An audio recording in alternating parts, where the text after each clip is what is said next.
In this video tutorial, I'm going to share to you on how you can fix USB not recognized error on your Windows. So let's get started. So the first thing that we need to do is we need to open the command prompt. So for that, go ahead and go on the search bar and type CMD. Then you have to click on Run as Administrator in the right pane. Now this command prompt window will appear. So I'm just going to paste here the command. Do not worry, this will also be posted in the description section of this video.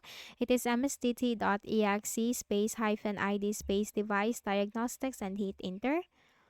Okay, then once done, you will find this option for the troubleshooting. So in my case, this is disabled, but in your case, you will find the option for the troubleshooting. You just need to simply follow the suggestions and recommendations there, okay? Then for the next method, you need to make a right click at the start button, and here you need to select device manager.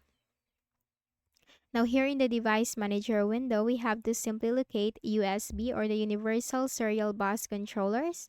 Click on this arrow to expand. Then you need to look for the USB composite device, and then you have to make a right click and then select update driver.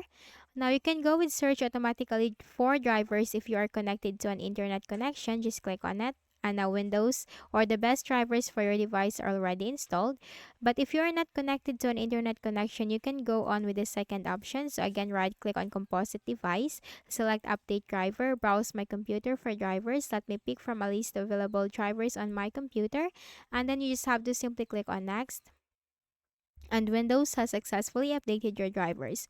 Also, you have to do the same thing for all the drivers right here, like the root hub and any other composite device. Now, once done, close this. And then for the final method, we need to go ahead in the Windows search bar and type edit power plan. Okay, click on that under the best match. Now, here in this window, you will find this option change advanced power settings. Click on that. And here in the power options window, if you can find USB settings from here, so in my case, I don't have this, but if you can find the USB settings, you just need to click on this drop down and choose disabled, okay? Once you find USB settings, click on the drop down and then choose disabled. If you are enabled, you have to choose the disabled option, and then you have to click on apply, click on OK, and then close this window. And then finally, make a right click at the start button, shut down or sign out, and restart your window. So that's it. So I hope this video helped you. Kindly please do not forget to hit the like button and subscribe to this YouTube channel for more tutorials like this. Thank you for watching.